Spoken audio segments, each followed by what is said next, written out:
नमस्कार विद्यार्थी मित्रांनो, आज आपण प्रकरण 5 भारतातील सामाजिक चळवळीमधील उपघटक 5.3 भारतातील कामगार चळवळ याविषयीचा अभ्यास करणार आहोत.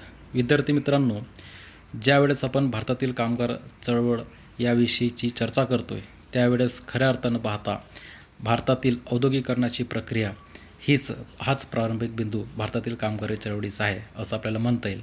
कारण की औद्योगिकरणाच्या प्रक्रियामुळे भारतामध्ये कारखानदारी आणि आधुनिक उद्योगधंद्यांची वाढ झाली आणि यामुळे भारतीय समाजामध्ये अनेक अर्थाने बदल झाला. या औद्योगिकरणाच्या प्रक्रियेमुळेच भारतीय समाजामध्ये 2 वर्ग उदयास आले.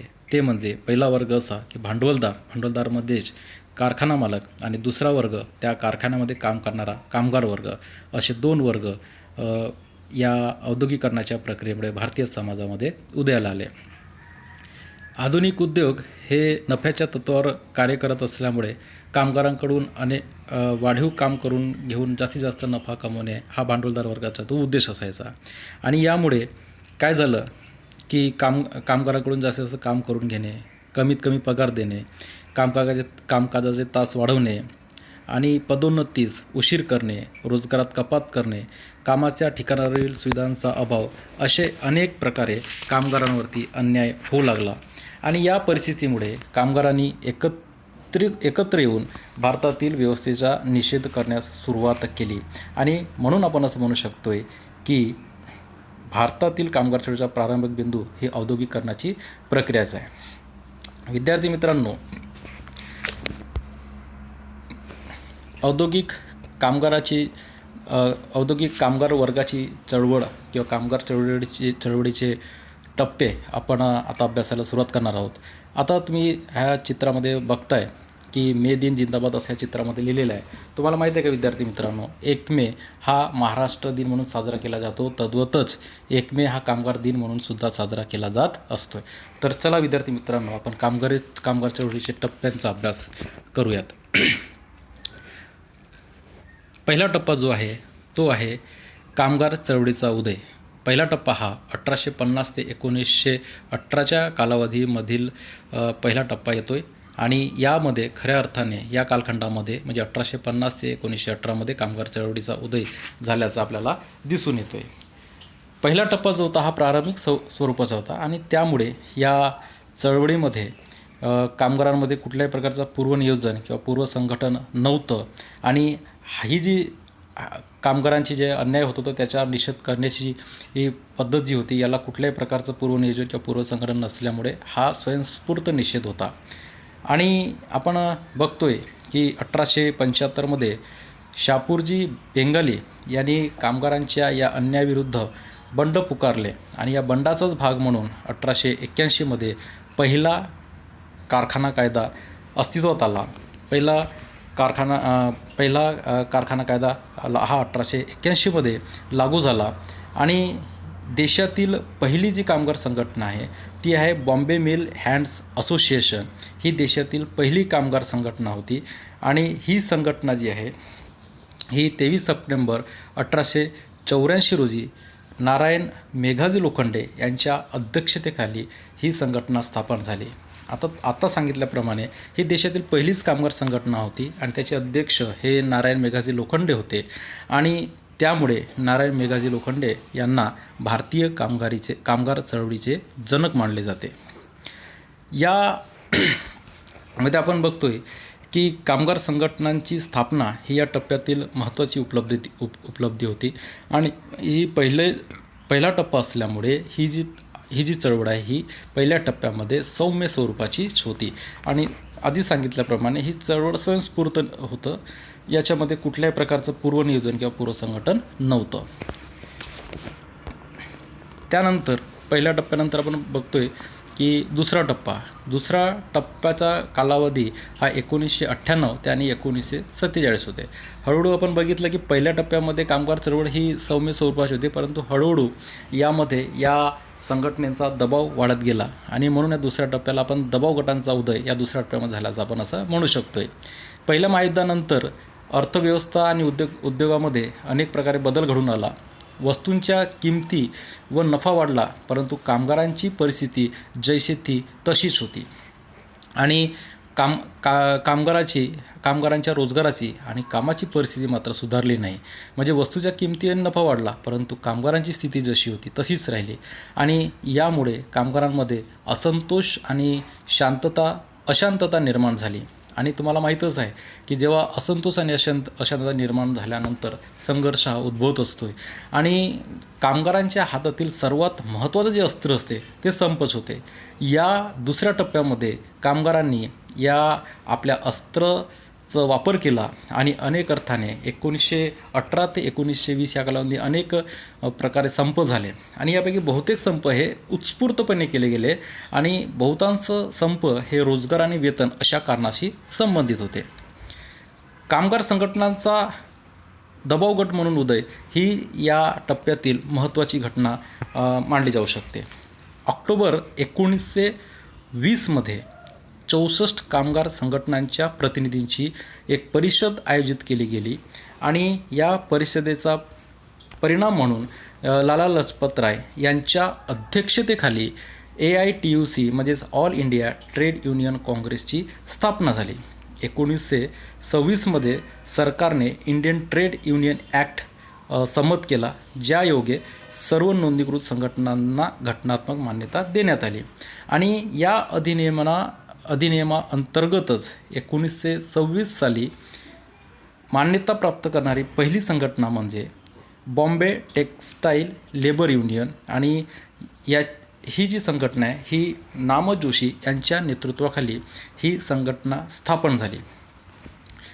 आपण बघतोय की महामंदी या जागतिक आर्थिक संकटाचा भारतातील कामगार चळवळीवर विपरीत परिणाम झाला आणि संपाची वारंवारता वाढली आणि कामगार संघर्ष अधिक तीव्र करण्यात अनेकांनी सहभाग नोंदवला. यामध्ये मुझफ्फर अहमद, श्रीपाद अमृत डांगे या नेत्यांनी महत्त्वपूर्ण भूमिका बजावली.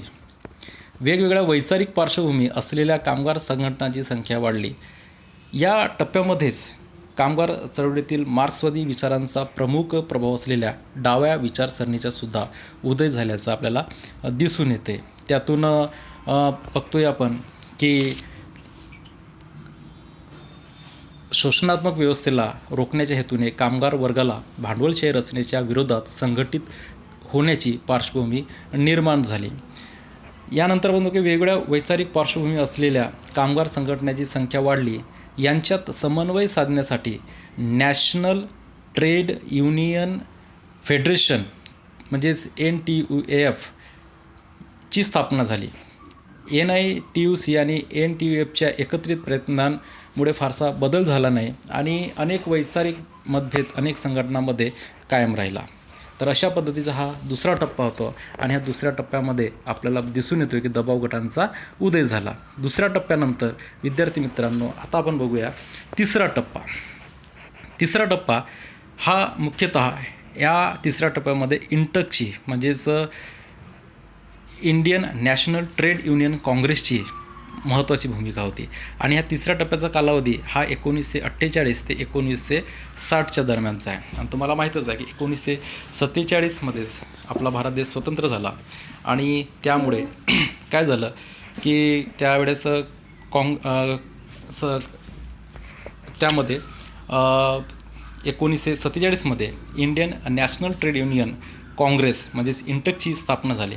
1948मध्ये कामगारांच्या हक्कांच्या रक्षणासाठी आणि त्यांना प्रोत्साहन देण्यासाठी राजकीयरित्या असंलग्न अशी स्वतंत्र संस्था स्थापन केली गेली, जी हिंद मजदूर सभा जे HMS म्हणून ओळखल्या जाते. हे हिंदू मजदूर सभा जी आहे, हिंद मजदूर सभा म्हणजे HMSच्या तत्वांशी सहमत नव्हते. त्यांनी 1949मध्ये युनायटेड ट्रेड युनियन काँग्रेस म्हणजे UTUC नावाची एक समांतर संस्था स्थापन केली. म्हणजे जे हिंदू मजदूर सभा म्हणजे HMS सोबत किंवा त्यांच्या विचाराशी सहमत नव्हते, त्यांनी काय केलं की 1949मध्ये युनायटेड ट्रेड युनियन म्हणजेच UTUC म्हणजेच युनायटेड ट्रेड युनियन काँग्रेस नावाची एक संस्था स्थापन केली आणि त्यानंतर 1955मध्ये भारतीय मजदूर संघ म्हणजे BMSची स्थापना झाली. आणि 1947मध्ये आपण बघतो की आपला देश स्वतंत्र झाल्यानंतर काँग्रेसची सत्ता आली आणि त्यांनी मग या मध्ये म्हणजे कामगारांच्या संघटनांमध्ये हस्तक्षेप करायला सुरुवात केली गेली. या 60च्या दशकात कामगारांच्या तक्रारी म्हणजे जे वेतन, बोनस आणि ओव्हरटाईम्सशी संबंधित होत्या. परंतु त्यानंतर मात्र यामध्ये भर पडली ती कामावरून निलंबन, अन्यायकारक बडतर्फी, कामगारांचे हक्क अशा अनेक समस्यांची भर त्यामध्ये पडल्याची आपल्याला दिसून येते. म्हणजेच सुरुवातीला या कामगार संघटनांचं मूळ उद्देश हा वेतन आणि बोनस आणि ओव्हरटाईमशी संबंधित होता, परंतु कालांतराने ते त्यांच्या हक्कांची जाणीव त्यांना झाली आणि म्हणून त्यानंतर त्यामध्ये म्हणजे अनेक कामगारांचे जे काही हक्क होते, समस्या होत्या, त्यामध्ये त्यांची भर झाली. जसे की कामावरून निलंबन करणे, अन्यायकारक बडतर्फी, कामगारांचे हक्क असा बदल झाल्याचं आपल्याला दिसून येते. यामध्ये आपल्याला असं लक्षात येते की 1960 म्हणजे 1948 ते 1960च्या दरम्यान म्हणजे आपला भारत देश स्वतंत्र झाल्यानंतर काय झालं की अनेक राजकीय पक्ष स्थापन झाले आणि या प्रत्येक राजकीय पक्षाने आपल्या मतपेढी वाढवण्यासाठी, आपल्या मतांसाठी काय केलं की प्रत्येक एक पक्षाने कामगारांवर नियंत्रण ठेवण्यासाठी आणि आपलं मतपेढी वाढविण्याच्या उद्देशाने स्वतःच्या कामगार संघटना विकसित केल्या. आणि जसे जसे या पक्षांमध्ये, राजकीय पक्षांमध्ये फूट पडत गेली, तसेच कामगार संघटनामध्ये सुद्धा फूट पडत गेली. याचं एक चांगलं उदाहरण जर घ्यायचं झालं तर कम्युनिस्ट शाखा ही CPI आणि CPMमध्ये जेव्हा विभागली गेली तेव्हा कम्युनिस्ट शाखेने CPI हाती घेतली आणि CPMने भारतीय कामगार संघटना म्हणजे CITU नावाची स्वतंत्र संस्था स्थापन केली. अशा पद्धतीनं आपण बघितले की तिसऱ्या टप्प्यामध्ये कामगार चळवळीची मध्ये इंटकची भूमिका कशी महत्त्वाची होती आणि त्याबरोबरच आपण बघितलं आहे की ज्या कामगारांच्या अनेक समस्यासुद्धा कामगार संघटनांनी हाताळायला सुरुवात केली. आणि यामध्ये आपण परत महत्त्वाचं बघितलं आहे की राजकीय पक्षांचं सुद्धा हस्तक्षेप या कामगार संघटनांमध्ये झाल्याचं आपल्याला दिसून येते. तिसऱ्या टप्प्यानंतर चौथा आणि शेवटचा टप्पा आपण जो बघतोय तो आहे की चळवळींचे एकत्रीकरण आणि विविधीकरण. हा जो टप्पा आहे हा 1960 आणि त्यानंतरचा कालावधी हा चौथ्या टप्प्यामध्ये येतोय. आपण बघतोय की अनेक संघटनांचा विस्तार आपल्याला तिसऱ्या टप्प्यामध्ये झाल्याचा आपण अभ्यासलेला आहे. यामध्ये आपण बघतोय की औद्योगिक कलह कायदा 1947 हा औद्योगिक कलहाची तपासणी तसेच त्यावर तोडगा काढण्यासाठी यंत्रणा व प्रक्रिया करून औद्योगिक शांतता व सुसंवाद सुनिश्चित करण्यासाठी पारित केला गेला. या कायद्याद्वारे कामगार व व्यवस्थापनातील संघर्ष कमी करण्यासाठी समेट, लवाद आणि न्यायालयीन निवाडा यांच्या यंत्रणा वापरण्यास अनुमती दिली गेली. यामध्ये आपण जर बघितलं तर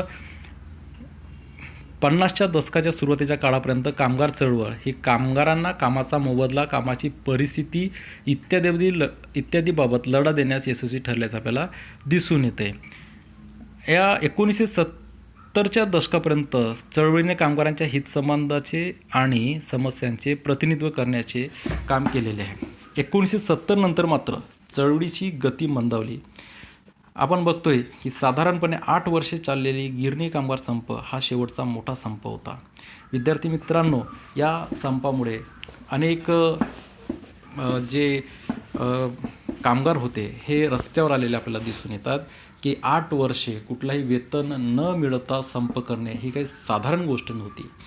या ऐतिहासिक बॉम्बे टेक्स्टाईल संपाची सुरुवात जानेवारी 1982मध्ये मुंबईतील गिरणी कामगाराचे केंद्रीय नेते दत्ता सामंत यांच्या नेतृत्वाखाली झाली. तुम्हाला विश्वास बसणार नाही की एकूण 65 कापड गिरण्यांमधील 2,50,000 कामगारांनी काम थांबवले होते आणि वेतन आणि बोनस संबंधित बाबीमध्ये वाढ करण्याची मागणी हे या संपाचे मुख्य कारण होते. वेतनवाढीच्या मागणीबरोबर दत्ता सामंत यांनी 1947चा बॉम्बे इंडस्ट्रियल ॲक्ट रद्द करण्याची मागणीसुद्धा केली. परंतु काय झालं की हा संप वर्षानुवर्षे सुरू राहिला आणि हा सर्वात खूप मोठा संप होता आणि या संपामुळे उद्योगाचे सुद्धा मोठे नुकसान झाले.